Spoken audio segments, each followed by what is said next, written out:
Ya, vamos a empezar hablando de principios de interpretación radiográfica. Para nosotros hablar de principios de interpretación radiográfica tenemos que saber reconocer las estructuras anatómicas ambientales, sobre todo en radiografía 2D. ¿Por qué? Como ustedes bien saben, nuestro macizo craneofacial es tridimensional, no es bidimensional. Entonces, cuando nosotros tomamos una radiografía extraoral, una radiografía periapical o intraoral, ¿qué nos da? Las estructuras una sobre otra. Entonces, hay que saber identificar, hay que saber observar y mirar bien. A veces una radiografía necesita un análisis 2 veces. Ahora lo veo, en una hora sigo viéndola, al día siguiente, para poder identificar con mejor detalle y así diferenciar lo normal a lo anormal, ¿no? Eso es lo que tenemos que tener en cuenta para los principios de interpretación radiográfica. Si nosotros no sabemos reconocer las estructuras anatómicas, estamos perdidos. Ni siquiera vamos a saber de qué se trata. Dime. ¿Va a pasar las diapositivas? ¿Me la va a pasar para podérselas dar a los demás? Yo lo voy a colgar en el team. Ay, ok. Pero te pones yo te voy a mandar un WhatsApp diciendo, ya abrí el grupo, ¿ok? Tú me dices, sí. Para no pasar 3 veces, les juro que 3 veces. Cuando he abierto, he creado el grupo de práctica de práctica de uno de ellos. De repente vi que en el grupo de ellos no estaban ellos, sino estaban ustedes. Entonces yo borré los miembros y volví a crear. No crear el grupo, sino volví a crear miembros. Y resulta que nos salió mal. Para nosotros hacer una interpretación radiográfica tenemos que poner sobre todo claro lo que es la clínica. Una muy buena evaluación clínica nos va a llevar a decidir qué estudio de imágenes vamos a necesitar. Pero eso está basado en la clínica. No porque el paciente viene y le miro la cara, ah, ya, tú necesitas una práctica. No, tengo que observar, evaluar qué es lo que tiene el paciente para poder nosotros ver qué tipo de imágenes vamos a solicitar. Este estudio por imágenes es muy importante porque de acuerdo a la evaluación nosotros vamos a determinar qué tipo de radiografías vamos a necesitar para saber qué es lo que tiene el paciente, qué es lo que necesita el paciente para nosotros diagnosticar y así hacer el tratamiento. Lógicamente, una vez conllevado la clínica, una vez conllevado el estudio por imagen y de repente algunos estudios de laboratorio en que el paciente tiene algún tipo de enfermedad sistémica, nos va a llevar a un tratamiento y quizás a una biopsia. Cuando las lesiones patológicas ya invaden, ¿no?, estructuras anatómicas más profundas o hay una extensión o de repente un proceso progresivo rápido, ¿no? Y de ahí nos va a llevar a un diagnóstico. Este estudio está enfocado en lo que es la decisión, la técnica y la interpretación. La decisión la vamos a tomar cuando hacemos el diagnóstico clínico. La técnica es la radiografía y el tipo de radiografía que vamos a necesitar según lo que el paciente necesita, según lo que nosotros queremos averiguar, lo que queremos evaluar. Y la interpretación es la lectura de esa radiografía o de esa imagen que nosotros vamos a tomar.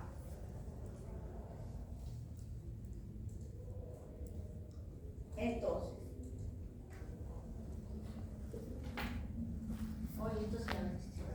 Acá sale, no sé cómo sale, qué raro.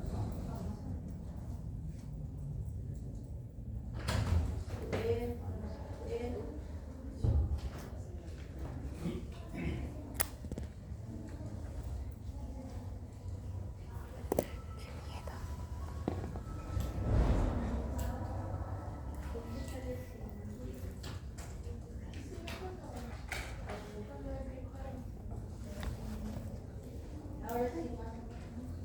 Mira.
lleva a tener cierta habilidad. ¿Pero a qué se debe la habilidad? Es una habilidad de poder leer adecuadamente, de una manera precisa, las diferentes imágenes que nosotros vamos a evaluar, ya sea una periapical, ya sea una electoral, o una tomografía, inclusive una resonancia magnética.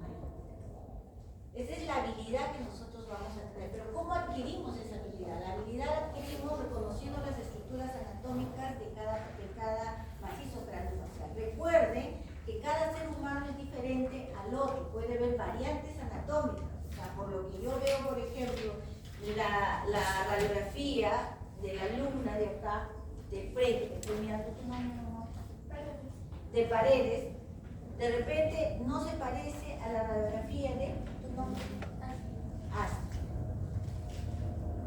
Entonces, cada paciente es un mundo, cada radiografía se evalúa en forma única. ¿Se dan cuenta? Pero para eso nosotros tenemos que tener un conocimiento científico, preciso, teórico de todas las estructuras anatómicas que presentamos. Y eso lo estudiamos en anatomía humana, pero la anatomía humana es totalmente diferente a la anatomía radiográfica, ya que en la anatomía radiográfica tenemos estructuras que se superponen, excepto en la tomografía. Pero en la tomografía nosotros analizamos los cortes de diferentes maneras: corte axial, corte coronal y corte sagital. Ubicamos las estructuras anatómicas en el corte axial y pasamos a reconocerlas en el sagital y en el coronal, que tienen diferente conformación. Entonces, para eso nos sirve el conocimiento. Si no tenemos conocimiento, vamos a estar perdidos, ¿no?, en el desierto. Entonces, hay que estudiar. Es la capacidad de evaluar y de reconocer cada una de estas estructuras que presentamos. ¿Para qué? ¿Para qué hacemos eso?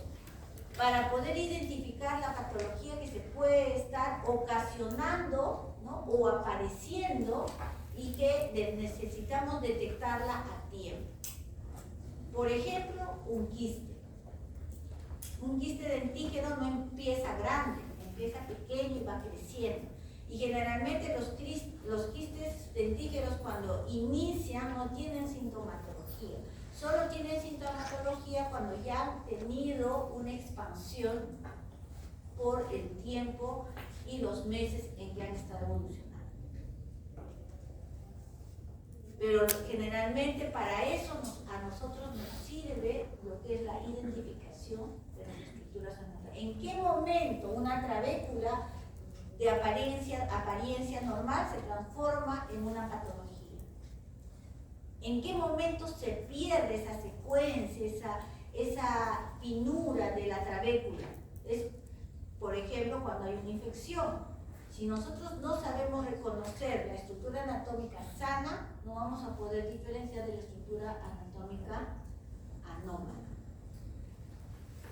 Entonces, es por eso la necesidad de ese reconocimiento para poder nosotros diagnosticar las lesiones patológicas que se pueden presentar en boca.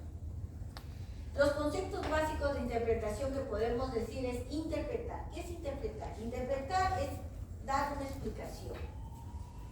explicación de lo que vemos, de lo que estamos observando. La interpretación es la explicación en sí de la radiografía. ¿Qué es lo que está pasando en la radiografía? ¿Qué es lo que está sucediendo? ¿Qué es lo que ha variado en la radiografía en la estructura anatómica de nuestro paciente? El diagnóstico es derivado de la interpretación de imagen. Es el diagnóstico en la que nosotros llegamos a concluir una lesión periapical, imagen radiolúcida a nivel apical, presenta una corticalización, pero con una destrucción ósea a nivel de esa zona. Pero si nosotros no lo interpretamos, no lo vamos a saber explicar. Y al no saberlo explicar, no vamos a poder dar nuestro diagnóstico.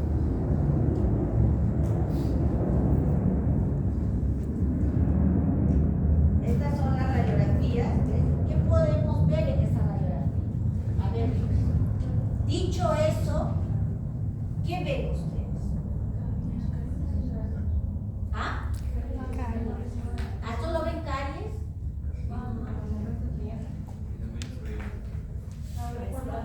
por ejemplo, ahí? Ya, pero ¿qué ven ahí? ¿Qué está pasando con el ligamento periodontal? Por ejemplo, ¿qué ven acá? Acá. ¿Qué ven acá? Hoy se fue. Hoy mira, está. Al lado puedes sacar algún lapicero. ¿Dónde está el lapicero? En la pantalla. ¿Le puedo hacer zoom? Ya ahora sí voy a marcar. El lapicero, el pelo. Acá. ¿Qué ven acá? ¿Esto es igual que esto? Por ejemplo. No, ¿Ahí es igual?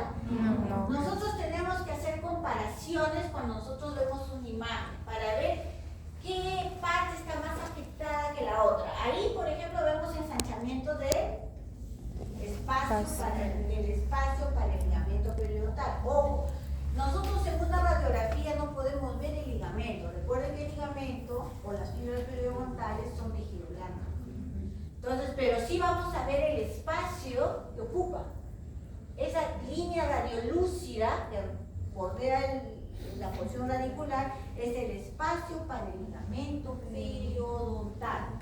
¿Ya? Espacio que ocupa. No decimos ligamento porque el ligamento no lo vemos solo si es que tomamos una resonancia magnética para ver tejido blanco.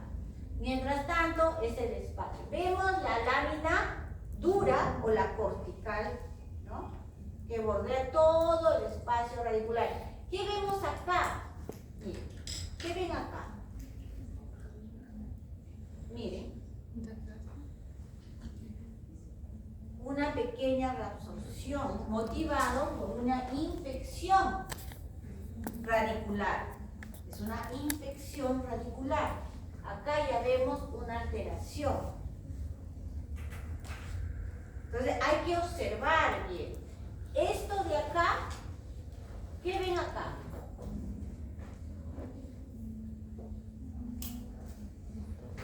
Vemos un engrosamiento de la lámina dura. ¿Ve?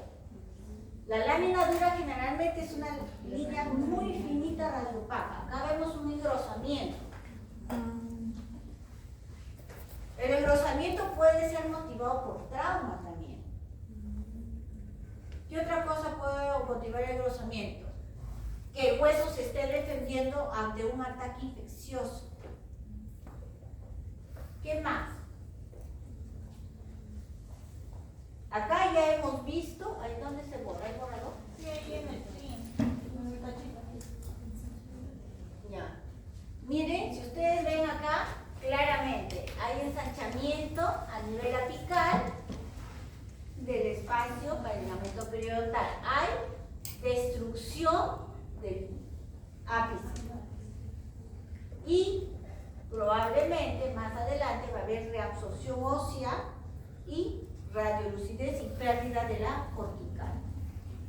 Pérdida de la cortical. Pero para eso hay que mirar bien, esa es interpretación. No estamos dando un diagnóstico todavía. Estamos interpretando. Acá, ¿qué observan ahí? Hoy no se ve, no sale. Creo que hay que cerrar. La cosita esa. Ya, cierre. Ahora sí. Ya, ahora sí. ¿Qué ven ahí? ¿Qué pieza estamos analizando en este caso? Es la molar. En este caso es la Primera. 4-6. Ya, la 4. ¿Qué ves ahí en la 4-6? Tiene muchas cosas la 4-6. Ya, mire esta raíz. Mira. Ensanchamiento, ya no hay lámina dura a este nivel, ya se perdió esa continuidad de la lámina dura. ¿Se dan cuenta? Acá también. Mira, hasta acá llega y acá ya no hay. Ay, se agrandó. Me asusta. Pero es que no se ve bien. No, sí. Ya.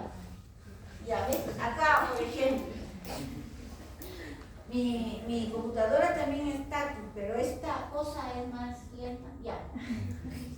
Dime, ¿qué observan ahí? Hay un compromiso claro de la cámara pulpar. No por calles.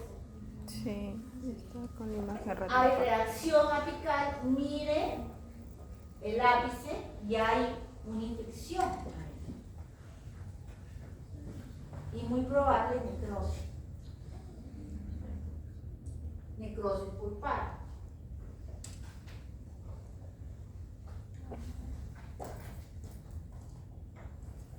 Acá, ¿qué observa en esta placa? Mirándonos, o sea, basándonos en esos principios básicos, interpretación, interpretación diagnóstica, de acuerdo a esos principios, ¿qué ven ustedes? Paciente de abscesos. No podemos dar el diagnóstico, ojo, acá no estamos dando diagnóstico, estamos interpretando la radiografía. ¿Qué es lo que ven ustedes acá? ¿Qué ven? ¿Qué ven? ¿Qué ven? ¿Qué ven acá? Para interpretar primero hay que identificar radiografía panorámica perteneciente a un paciente edéntulo parcial, edéntulo total arriba y parcial abajo. ¿Qué vemos acá? No estamos dando diagnóstico, porque si tú me dices quistes, te diría qué tipo de quistes. No sabes. Entonces solamente es interpretación de lo que ves. ¿Qué ves en esta radiografía? Ves una imagen radiolúcida a nivel del sector antero inferior. ¿Qué corresponde acá? Sínfisis mentoniana y parasínfisis mentoniana. Sínfisis todo el sector anterior y parasínfisis canino y premolar. Porque esto ya es sector posterior. Entonces vemos dos imágenes radiolúcidas. ¿Qué forma tienen? Redondeada, circular, ovalada, cuadricular, triangular, rectangular. ¿Qué forma tiene? Ovoide, redondeada, totalmente. Si yo pongo mi dedito, voy a dibujar esta imagen. Bien circunscrita, bien definida, corticalizada. O sea, se trata de identificar, de observar bien. ¿Qué tipo de patología es? No la sabemos. La vamos a ver cuando estudiemos quistes, o cuando estudiemos tumores o lesiones intraóseas. Pero por ahora sí podemos saber que este paciente, edéntulo parcial, presenta dos imágenes radiolúcidas de forma redondeada a nivel de la sínfisis y parasínfisis en el maxilar inferior. Eso es lo que nosotros tenemos que saber observar. Por eso es que yo les exijo que estudien anatomía. Les doy un ejemplo. Los chicos de práctica de hoy día, digo ya, les doy la radiografía, pónganme las estructuras. ¿Qué me ponen? Puntos craneales de una cefalometría. Recuerden, la cefalometría es para hacer un análisis de crecimiento y desarrollo, que sí es cierto, se basa en los puntos anatómicos, pero no es la estructura anatómica. El nacio, ¿dónde está ubicado? Entre la sutura frontonasal, pero no se llama nacio, se llama sutura frontonasal. Entonces, nosotros tenemos que saber las estructuras anatómicas. Cuando hagamos puntos craneales es diferente. Los puntos craneales se basan en puntos anatómicos, pero son nombres que se les da por la cefalometría que muchos científicos, muchos profesionales de la ortodoncia le dieron ese nombre para hacer sus estudios de crecimiento y desarrollo. ¿Alguna pregunta hasta acá?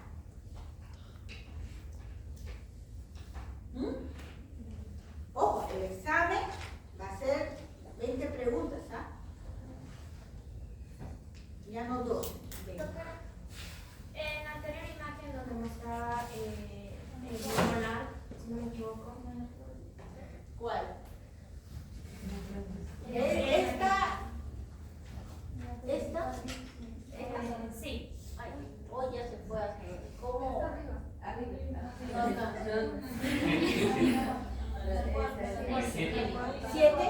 pero no alcanzo. Cuatro. Entonces, ¿Ya no utilizan esta cosa? no. ¿Sí? Hay una disminución en los cuernos por pares o es mi... Acá está comprometido. No, en lo que ¿Acá? No, en la anterior imagen no. Ah, la anterior. No ahí, o sea, ahí, pero el otro diente me refiero. ¿Acá? Ajá, ahí. No está comprometido. Esto de acá, el cuerno, Sí. eso no está No, comprometido. así usualmente es el tamaño. ¿O es que hay una afección debido al tratamiento que se le han dado por la operación? No, normalmente los cuernos pulpares no todos presentan así. Este es un paciente joven, ¿no? Un paciente adulto mayor de 60, 65, ya casi tiene una rayita nomás de la cámara pulpar. Esto que ustedes ven es la cámara pulpar. Y si ustedes han hecho endodoncia todavía, ¿no? Cuando hagan endodoncia, cuando perforen y para hallar los conductos, van a entrar a una fosita que se llama cámara pulpar, ¿no? Esta es la cámara pulpar. Un paciente joven lo tiene así, más o menos tendrá un espacio de 2-3 milímetros. Y al fondo están los conductos.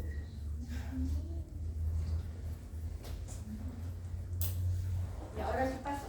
Sí.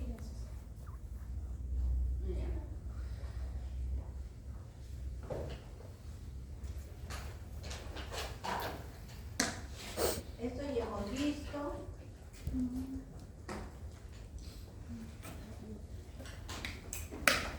Análisis de la imagen. Para analizar una imagen, primero tenemos que tener la calidad y el número de películas que nosotros vamos a utilizar. Las que nosotros, en nuestra decisión clínica, decidamos tomar. Por ejemplo, si vamos a analizar un problema periodontal de un paciente que tiene periodontitis crónica, vamos a tomar una seriada, varias radiografías. Entonces, vamos a analizar cada una de esas radiografías para ver cómo se encuentran las crestas alveolares. Si vamos a analizar un paciente que tiene de repente una caries profunda, ¿no? Que nosotros clínicamente sospechamos que ya tiene compromiso pulpar, entonces necesitaremos de repente una periapical de esa pieza nomás para ver hasta dónde llega el compromiso, si ha llegado hasta el nivel del ápice o simplemente recién ha iniciado ese compromiso y necesita una endodoncia que es vital, ¿no? Esta pieza es vital. Y si clínicamente vemos que esa caries profunda de repente no tiene, el paciente ya no siente dolor, dice que ya no le duele, qué sé yo, entonces ya de repente sospechamos que es una necrosis. Y la sospecha que nos lleva a pensar que de repente tiene una reacción apical, ¿no? Que ya compromete la parte ósea. Entonces también ahí le tomamos una radiografía periapical. Con la técnica, ¿qué técnica podemos emplear ahí? La técnica para la pieza que ya sospechamos que ya tiene compromiso, una periapical. ¿Qué técnica? Puede ser bisectriz o la paralela, ¿no? En este caso podemos elegir la paralela. Ahora, si viene un paciente que la mamá te dice, ay doctora, mira, a mi hija ya tiene 14 años y no le sale el camino. Exacto, sospechas que puede estar reteniendo. O de repente, agenesia. Entonces, ¿qué le tomas? Una periapical. Si ves que el canino está atravesado, pero clínicamente no sientes en qué lado está, ¿qué radiografía le tomamos? La panorámica no te dice el lado donde está. O una oclusal en ese momento. Un oclusal si te dice, una radiografía oclusal te dice si está en palatino o está en vestibular. En ese momento para que le tengas una respuesta a la mamá. Ahora, si el canino ya tiene 14 años, la niña, ver dónde se encuentra y si es posible reubicarlo. ¿no? Dependiendo de dónde está. Si es posible reubicarlo, entonces ¿dónde le podemos una tomografía para una cirugía? Ya para extraerla o ya para la reubicación, para ver cuánto o qué dientes se está comprometiendo, porque si el canino está en forma horizontal o en forma oblicua, de repente con la corona mirando hacia la raíz de la pieza lateral, entonces de repente está ya afectando esa pieza, la está reabsorbiendo, entonces conviene mejor extraerla, ¿no? Pero para eso ya vendría a ser la tomografía para estar 100% seguros de cómo vamos a hacer nuestro proceso quirúrgico. Entonces, para eso viene una exploración sistemática, ¿no? El primer paso es el análisis de las imágenes, es el emplear un método totalmente sistemático de derecha a izquierda. Empezamos con el maxilar superior, que va de derecha a izquierda. Y luego bajamos al inferior, ¿no? Y terminamos con el inferior del lado derecho. Esa es la forma sistemática. ¿Qué vamos a identificar en esto, no? Para poder identificar en ese juego de radiografías que vamos a ver. Aparte de las estructuras normales, las estructuras anatómicas que están en proceso de transformarse en una patología. Para eso ya sabemos que se requiere un conocimiento profundo de las estructuras anatómicas, ¿no? Por ejemplo, acá tenemos unas radiografías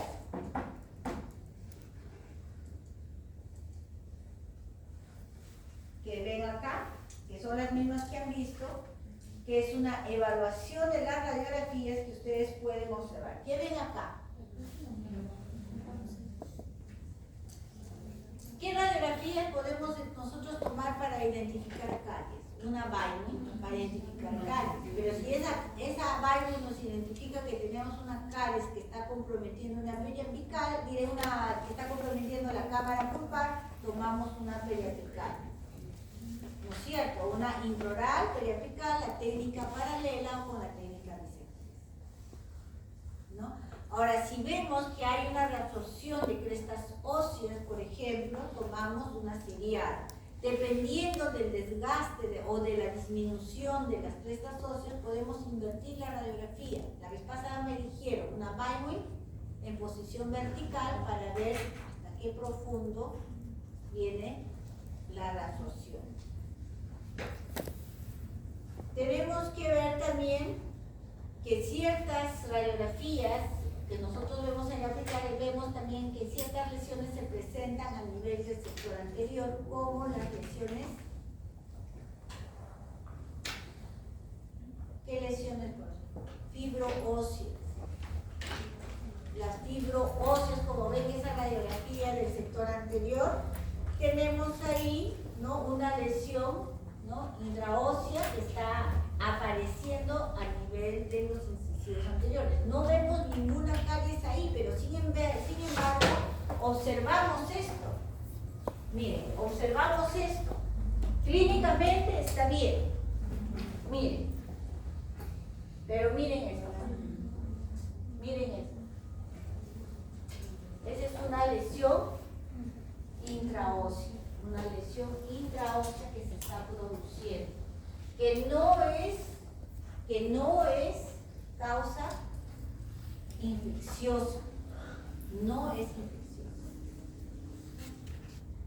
Ahí vemos otra de esa premolar que sí tiene una afección cariosa que está afectando a nivel radicular. Ya vemos ahí una pérdida de la lámina dura a nivel de la cortical también y que está comprometiendo ahorita las trabéculas óseas de esa zona.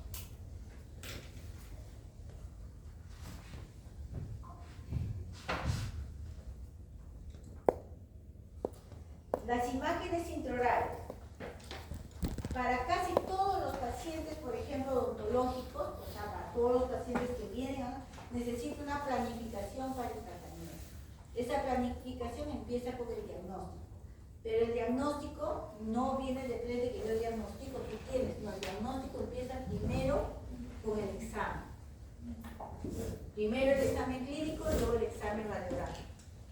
Entonces, para el primer examen mandamos de repente, si es que el paciente lo requiere, mandamos unas radiografías intraorales.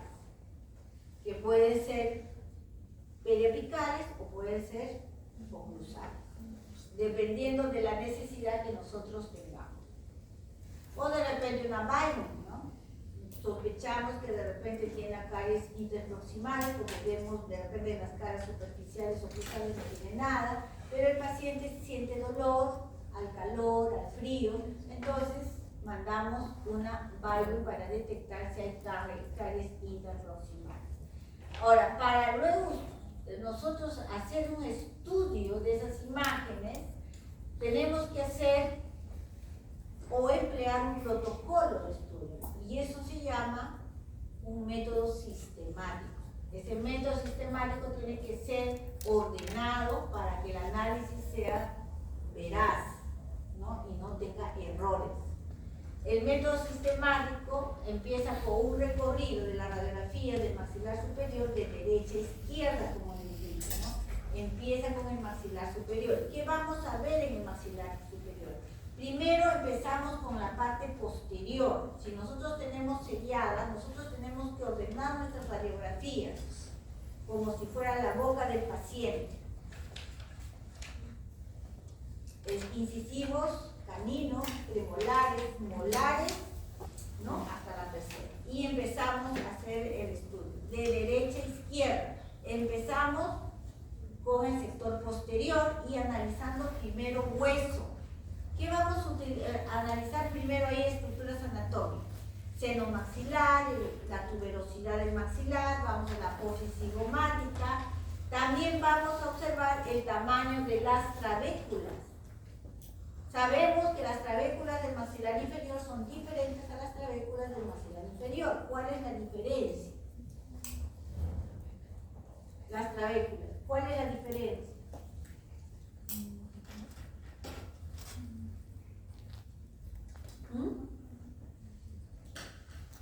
Las trabéculas del maxilar superior son más delgadas, son más finitas, y los espacios medulares son bien pequeñitos.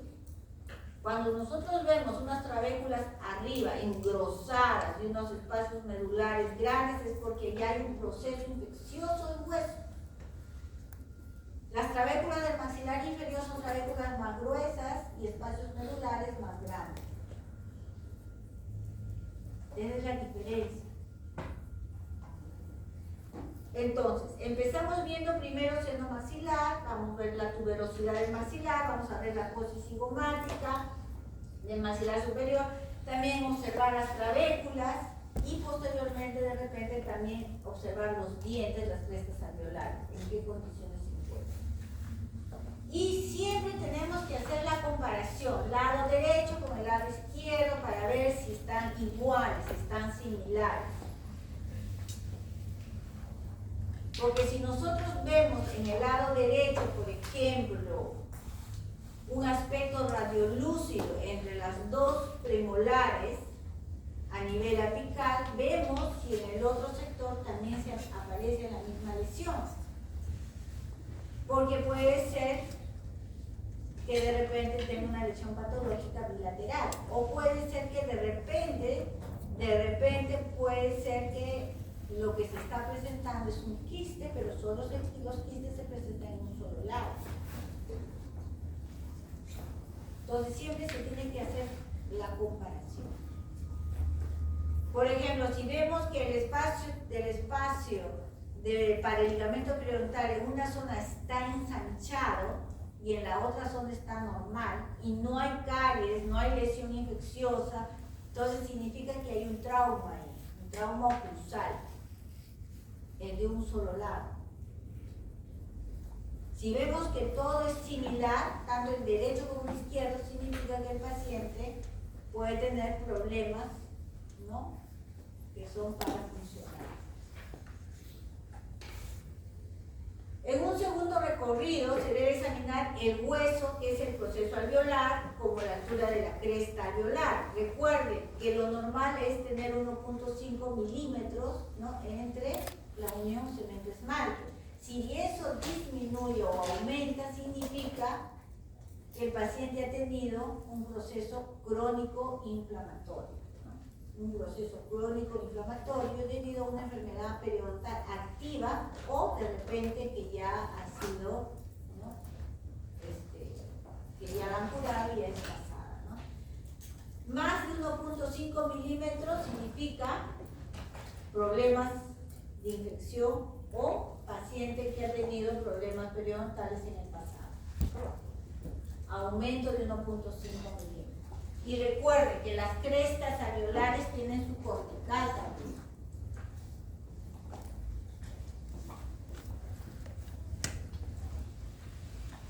Ahí tienen la radiografía. Miren esta radiografía. A esto me refiero, por ejemplo. ¿Ves? Disminución de 1.5, mayor de 1.5 proceso. Recuerda que las enfermedades periodontales no necesariamente tiene que ser en toda la boca, no, puede ser localizada. Localizada, o sea, un paciente puede tener un problema periodontal en una pieza o en dos piezas. Entonces puede ser localizada. Y ese problema periodontal puede ser inclusive originado por uno mismo, o sea, ¿qué significa? Por un mal tratamiento. Le causa su problema periodontal.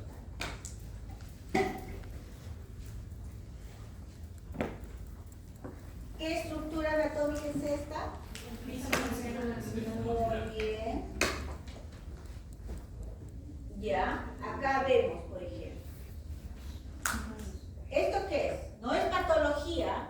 Ojo, antes de que me digan, ay, quiste, tumor, no. ¿Qué es esa estructura anatómica? ¿Ah? Que está cerca de la tuberosidad. ¿Ah? Es el seno maxilar neumatizado. Neumatizado. Y esto que ustedes ven acá, ¿qué es? La tuberosidad. Recuerde que en anatomía no está dicho, cada paciente es independiente. Yo cuando estuve haciendo en anatomía humana, mi profesor encontró 2 carótidas en uno solo, imagínate. No todos los pacientes son igual, o inclusive el corazón no estaba en su sitio, sino estaba en el otro lado. No es que sea un extraterrestre, sino que somos así los seres humanos. No es un extraterrestre, no es extraterrestre. Doctora, disculpe, ¿a qué se refiere con neumatizado? Neumatizado quiere decir que el seno maxilar cuando que crece más de lo debido, ¿no? Y llega a ocupar un espacio más grande. Pero, ¿cuál es el cuidado clínico que tenemos que tener en este lado? Por ejemplo, si nosotros vamos a extraer esta pieza y vamos a anestesiarlo, entonces hay que tener cuidado, porque recuerden que la pared del seno maxilar es una pared bien delgadita y una aguja lo puede atravesar. Y al atravesar la aguja podemos causar un acceso buco-antral. Y eso le podemos ocasionar una infección a nivel de seno maxilar. Y después va a terminar en otorrino y el otorrino va a hablar de esto de nosotros. ¿De acuerdo? Entonces, ¿para qué sirve esto? Es para que tú tengas cuidado. Es por eso que siempre les digo, cualquier intervención que ustedes tengan, tienen que tener una radiografía. Porque pueden encontrarse con ese tipo de casos. Esos casos donde los senos son neumáticos, no necesariamente, en este caso es un caso raro que se ha producido en la tuberosidad, pero la neumatización también se produce en el sector lateral, que crece y casi confundes el reborde con el seno. Sobre todo en pacientes que han tenido extracciones de muy jóvenes. A veces el seno crece, se expande.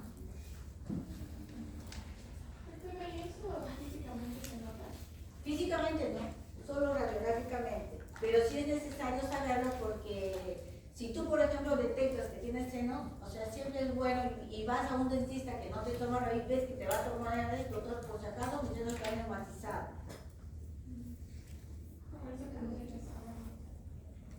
Si es que no te toma radiografía, no lo vas a ver. Pero si te atiende sin radiografía, así como muchos hacen, porque eso es verdad, hay que hablar claro. Acá las cosas se van claro. La mayoría de veces atiende sin ninguna placa radiográfica. Y eso está mal. O sea, hay necesidades que por una cirugía necesita una placa radiográfica. Cualquier cirugía, por muy simple, porque no piensas que clínicamente se ven perfectas, pero por dentro tienen hipercematosis o tienen una vasculitis condensante. ¿Te das cuenta? Entonces, hay situaciones que te pueden complicar una simple exodoncia que tú piensas que es simple, que no necesitas una radiografía, te la puede complicar. Entonces, siempre es bueno tomar una radiografía, porque si te encuentras con un caso así, tomas tus previsiones, tus precauciones, ¿no? ¿Cómo qué? Como que le tomas una tomografía y ya te dice tu planificación quirúrgica, ya cómo lo vas a abordar, cómo lo vas a ejecutar, y si en caso no está en tu capacidad, llamas a un cirujano más que vas a hacer para que lo haga. ¿Para qué? Tomarte, o sea, crearte un problema. Hay especialistas que se dedican a eso.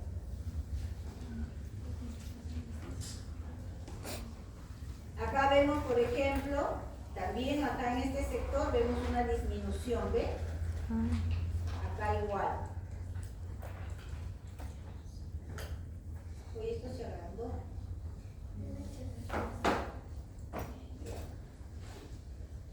Acá. ¿Qué vemos acá? En esta radiografía, analizando. ¿Qué observamos? ¿Qué es lo que señala las flechas? Las 3 flechas. El que me contesta esta pregunta, de antemano tiene 2 puntos en su fondo. Así se saque 0, ya tiene sus 2 puntos. ¿Qué señala la flecha? Acá más que nada es ver. ¿Entienden? Ver bien, analizar bien la radiografía. Y la flecha lo está señalando todo. ¿Qué señala la flecha?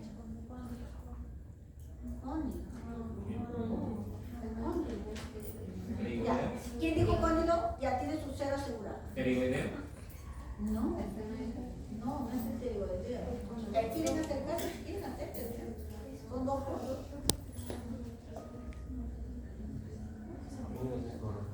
Aposis coronalis. ¿Quién lo dijo? Aposis coronalis. Muy bien. Aposis coronalis. Se ve clarito. Mira. O no es así. ¿Pero por qué te has tardado tanto? O querías que todo, ya. El quería iba. Muy bien. ¿Qué es esto? ¿Qué es?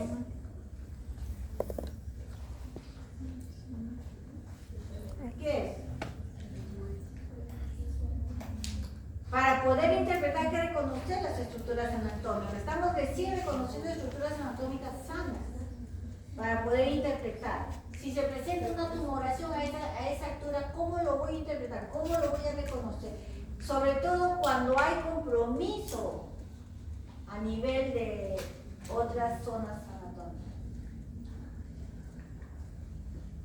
¿Qué es? El arco cigomático y el malar.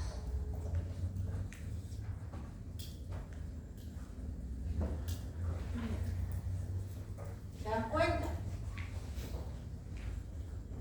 Esto de acá, no sé, esto de acá es el malar. Acá que vemos una pérdida bastante amplia de las crestas alveolares, bastante considerable. Pero sin embargo vemos acá tejido blando. Y eso es por la calidad de imagen. Vemos 2 imágenes acá, una acá y otra acá. Uy, mis dientes. Una acá y una acá. Recuerden, cuando es una radiografía bidimensional, nuestro cuerpo tiene nuestra mandíbula tiene 2 huesos, vestibular igual. Las tablas normalmente no se reabsorben juntas. A veces solamente hay una pérdida ósea de la tabla externa, pero todavía tenemos intacta la tabla interna. Por eso que cuando nosotros movemos el diente, cuando hay acá falta hueso, todavía está duro, porque está sostenido por la tabla interna. ¿Cuándo hay movilidad en una pieza? Cuando se pierde el sostén de ambas tablas. Pero mientras una tabla esté entera y la otra de repente está a nivel del ápice, todavía la pieza está fuera. ¿Qué se puede hacer como tratamiento? Primero, sanarle de la infección periodontal que tiene. Segundo, de repente podemos hacer el injerto o podemos ponerle hueso. Pero todo depende de la situación en que se encuentra el paciente. No hablo de lo económico, sino de la situación orgánica, de salud, etc.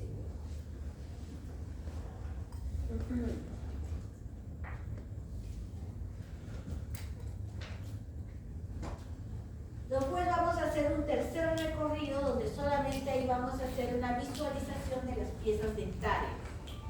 Y también en orden, evaluar, por ejemplo, las piezas dentarias de derecho, izquierdo, superior, izquierdo, inferior y derecho, inferior. Evaluar las piezas, ¿no? ¿Con qué estructuras están asociadas? Por ejemplo, la molar, la primera molar superior, ¿con qué estructura está asociada? ¿Con qué estructuras están asociadas? ¿Ah?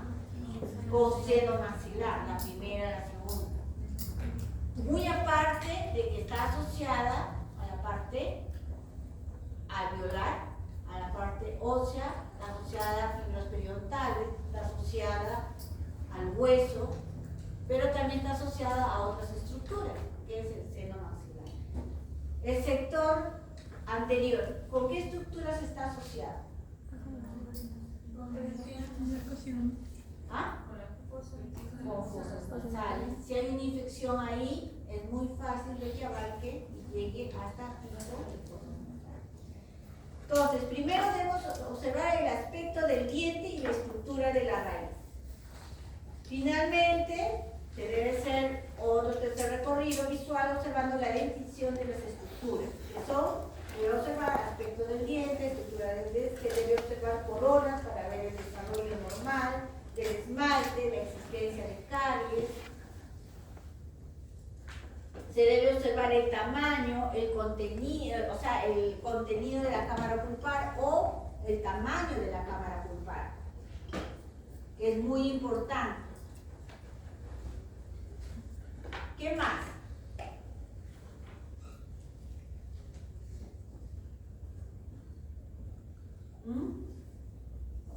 Debemos contar el número de dientes.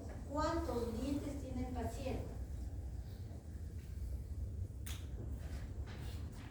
Y si le falta uno, preguntarle qué pasó. Si es un paciente joven, decir qué pasó. El paciente le puede decir, no doctora, nunca me salió mi diente, o nunca me sacaron, o decirle, sí, me sacaron a los 12, 14 años. Y todo eso tiene que constar en la historia clínica. Contar el número de pacientes, el número de dientes. Otra cosa es observar lo que es toda la estructura anatómica del diente para ver qué conformación tiene la raíz, si tiene raíces bilaceradas, la corona, para ver si tiene algún tipo de anomalía, de forma, de tamaño o de número, porque de repente hay pacientes que tienen más de 32 dientes, supernumerarios. Entonces todo eso nosotros tenemos que observar y visualizar. ¿Qué otras estructuras tenemos que ver? Aparte de las supernumerarias. También cuando hay calcificación. En pacientes mayores de edad generalmente ocurre esto, ¿no? Se encuentran cámaras pulpares ya calcificadas. Entonces no puedes hacer una endodoncia ahí, por ejemplo, si se le rompe la raíz al paciente, y mejor dicho, la corona al paciente, ya no le vas a poder hacer endodoncia y mucho menos hacer un plan de corona, porque ya está calcificado. Pero no necesitas sacarlo, porque puedes, para mantener el hueso, a no ser que le hagas un implante, ¿no? Le sacan y le pones un implante, le haces implante. ¿Qué más se debe observar? Si la pieza dentaria tiene caries, si hay una obturación, o sea, que es sobreobturada, o hay recidiva cariosa, hay filtraciones, todo eso debemos observar con detalle, con minuciosidad, para poder nosotros hacer nuestro diagnóstico y nuestro tratamiento. Porque si hay una filtración en una curación, por ejemplo, que abarca la cara proximal, entonces hay que rehacer porque el riesgo que conlleva en esa situación es que la caries que se va a producir va a estar muy cerca a raíz, muy cerca a la porción radicular, y entonces ¿qué es lo que nos va a motivar eso? Que de repente termine en extinción. Entonces hay que tener bastante cuidado con eso, ver en qué situación está el espacio para el ligamento periodontal, si está ensanchado, si tiene todos los parámetros normales, si la lámina dura sigue el recorrido del espacio para el ligamento periodontal, si hay pérdida de lámina dura, si hay engrosamiento o adelgazamiento de la lámina. Todo eso hay que observar. Para ver radiografías extraorales, por ejemplo, visualizar las radiografías extraorales. ¿Qué es lo que tenemos que ver? También una secuencia de cómo debemos analizar cada radiografía extraoral, tanto la panorámica, la lateral, la posterior anterior, la submentoral. Primero tenemos que analizar los tejidos duros, luego los tejidos blandos. Eso depende. Por ejemplo, en la panorámica es tejidos duros, blandos y posteriormente las piezas dentales. En la lateral también. En la posterior anterior, los dientes no se pueden analizar a no ser que haya una patología que los comprometa. Diré en la posterior anterior, más tejidos duros. En la radiografía Vater, ¿qué analizamos? Senos maxilares, ¿qué más? Las estructuras paranasales que son estenoidal, etmoidal, seno maxilar, ¿qué más? Y seno frontal, ¿no? Analizamos eso. Hay que identificar la presencia y ausencia de la enfermedad, si es que existe o no existe. Proveer información sobre la naturaleza de la extensión de la enfermedad, facilitar la información en el diagnóstico diferencial. ¿Qué significa? Cada patología en radiografías puede parecerse, o sea, puede tener ciertas características similares, pero ¿en qué se diferencia? Se diferencia en que cada patología tiene un lugar donde se localiza preferencialmente. Por ejemplo, el queratoquiste generalmente se localiza en el sector del maxilar inferior, en el sector posterior. Los quistes óseos simples generalmente se localizan a nivel de premolares y la primera molar. Ciertas patologías se caracterizan por su localización. Otro por su expansión. Hay quistes que crecen a lo largo, o sea, no transversal, no ensanchando tablas, sino de forma, se podría decir, transversal, no horizontal, ¿no?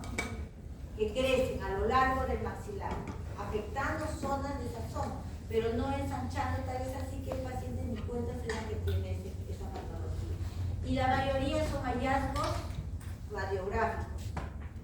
Luego tenemos para hacer un análisis de las lesiones intraóseas, tenemos que tener ciertas características. Ciertas características, por ejemplo, es cómo se localiza, evaluar la periferia y la forma, analizar las estructuras internas, ¿no?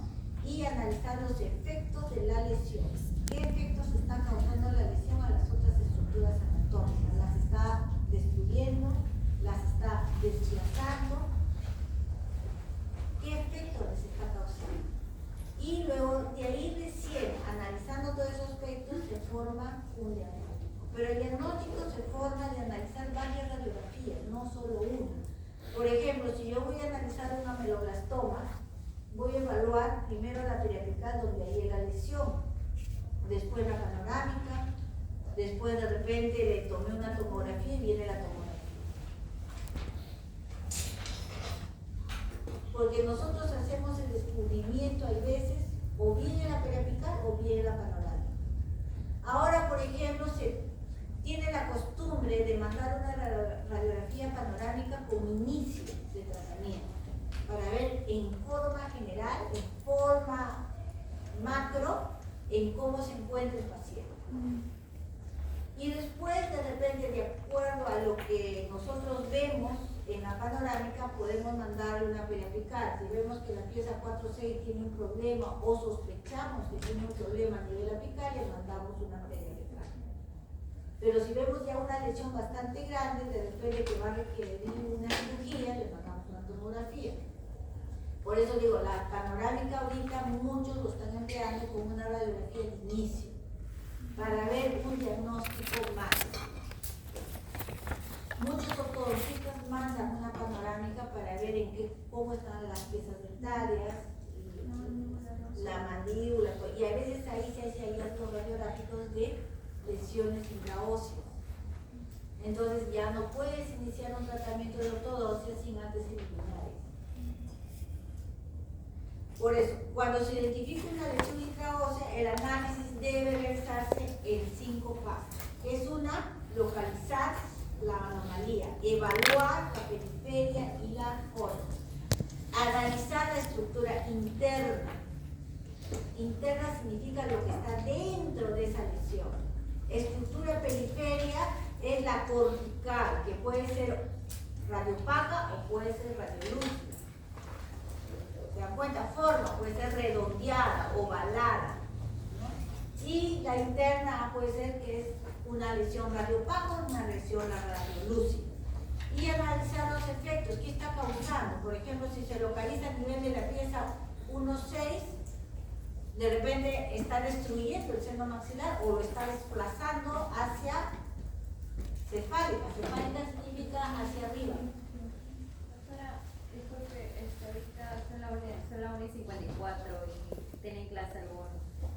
¿Y hasta qué hora es la clase? Hasta la 1:50. Hemos perdido tiempo.